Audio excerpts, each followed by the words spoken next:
YouTube? This is Mr.Lubufu, and I'm here with more Fate Reforged spoilers. Let's just hop right in. We've got Alicia, who smiles at death, who's got one, a fantastic name, and two is a card I just want to play a bunch of. So it's a 3-mana 3/2 with first strike that whenever she attacks, you may pay white-black hybrid, and if you do, return target creature card with power 2 or less from your graveyard to the battlefield tapped and attacking. That's right.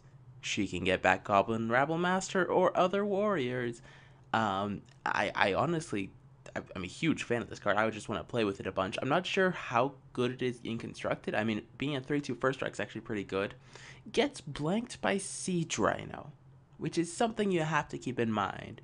But if you have an answer to Siege Rhino, seems really good. I know a lot of people have been talking about like turn 2 Generator Servant, turn 3 cast Alicia, she has haste, attack, use 2 mana, return Generator Servant to play. But I'm not sure how that is. Either way, I just want to play with this card.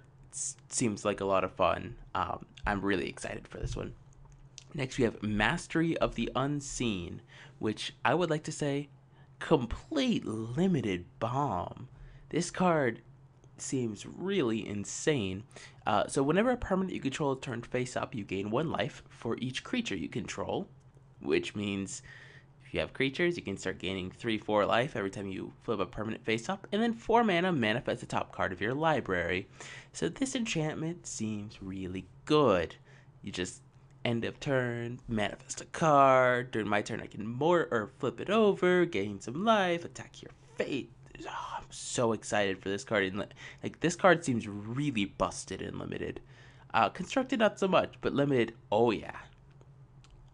Next we have Temur Sabertooth, which is a 4-mana 4/3 that can colorless green. You can return another creature you control to its owner's hand. If you do, it gains indestructible. I would like to say, do not undervalue this card. This guy is very good with manifest. Why? Well, if you get a spell or a land, you can bounce the 2/2 and have a 4/3 indestructible, which can certainly attack fairly well in this format. It has 3 toughness, so it can get past all the morphs and the like. I think this card is actually going to be a fine limited uncommon. Something to keep in mind, especially the more manifest you have. Next, you have Neutralizing Blast. It's 2 mana, counter target multicolored spell. I think this card might see some sideboard play, like dealing with Siege Rhinos or Crackling Dooms or anything like that. Seems like a decent option. There are still, the monocolored spells that need answering, Hornet Queen, Whip of Erebos, etc. But I think this is a fine sideboard card against a lot of the heavy color or like heavy multicolored decks. Next, you have Ugin's Construct. So it's a 4-mana 4/5 that when it enters the battlefield, sacrifice a permanent that's 1 or more colors. I'm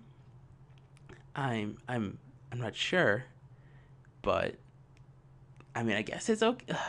It seems pretty okay, I guess. Like, the more morphs and manifests you have, the more likely you're able to cast this without sacrificing a permanent. I'm just glad that in the flavor text it mentions Sorin, Eldrazi, and Nahiri. Like, boom, flavor win. Love it. Next we have Ambush Krotik, which I'm positive I'm pronouncing that wrong. It's a 6-mana 5/5 trample. When it enters the battlefield, return another creature you control to its owner's hand.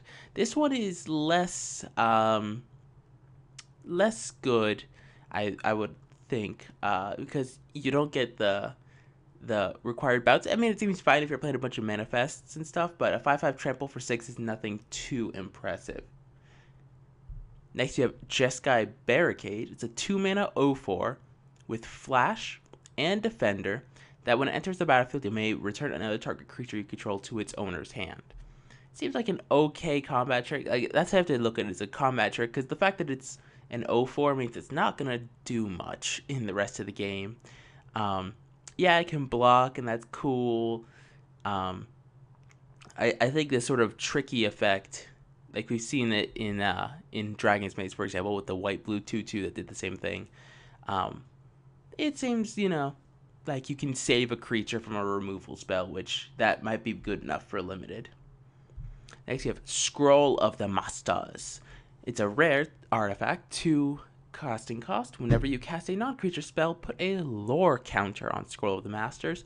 And 3 colorless, tap. Target creature you control gets +1/+1 until end of turn for each lore counter on Scroll of the Masters. It seems okay. Like, it can really make combat very difficult for your opponent, because you'll be like, okay, attack with the team. You make a bad block. I can now pump my guy, like give it +3/+3, and then boom, get ya. I'm not sure if it's like bomb rare status. I don't think it is, but I think it's gonna be okay unlimited. It's one of those cards that I really have to play to get the feel for it. Next are 3 cards that I should have covered yesterday, but I missed them. Wild Call is X green green to manifest the top card of your library and put X counters on it. Basically, read it as, you get a 2 mana 2/2, or a 3 mana 3/3, or a 4 mana 4/4, etc. So this card's pretty good and limited. The fact that you can cast it early in the game or late in the game and just get a giant creature is not a bad thing. So I think this is completely playable in limited, not in constructed. Next we have Ojutai, Soul of Winter. 7 mana 5/6 flying with vigilance that whenever a dragon you control attacks, tap target non-land permanent. It doesn't untap during the control's next untap phase. Do not think it's constructed playable. If you cast this card in limited, I foresee the opponent having a very difficult time. Like, they have to kill it right away, or else they're just in so much trouble. That's what I think. And lastly, we have Lightning Shrieker, which is Lava Axe Dragon. People are like freaking out about it because it's a common dragon. It's a 5 mana 5/5 with flying, trample, and haste. But at the beginning of the end step, you shuffle it into your library. It's Lava Axe, people. That's how you should read this card. It's Lava Axe. And you don't aggressively pick Lava Axe in limited. You might take one, so keep that in mind at pre-release.